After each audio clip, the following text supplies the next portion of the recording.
நச்சு கலந்த பணியிடங்கள் ஒரு மீள்பார்வை.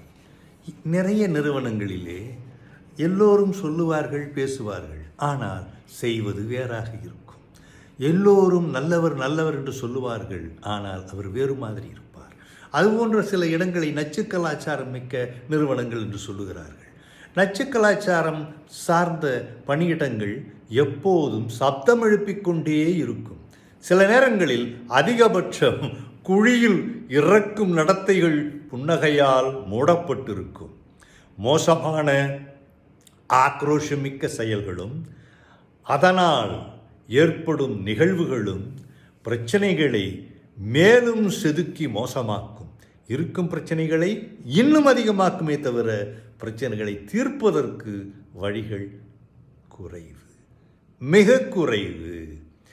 சீரிய செயல்களையும் அதிக தலையீட்டுடன் செயல்பட அனுமதி வழங்குவார்கள்.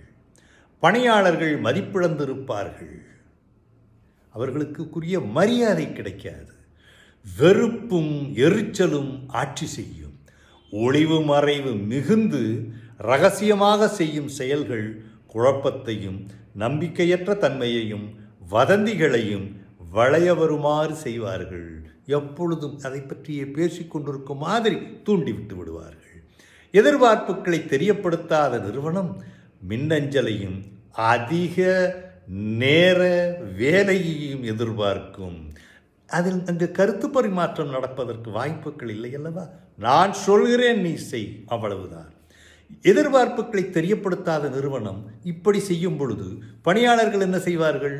நானும் அதையவே செய்து விடுகிறேன் என்று சிறிய குழுக்களாக நடவடிக்கைகள் முடிவுகள் மேற்கொண்டு மற்றவர்களை சேர்த்து கொள்ளாத கலாச்சாரம் பின்பற்றப்படும்.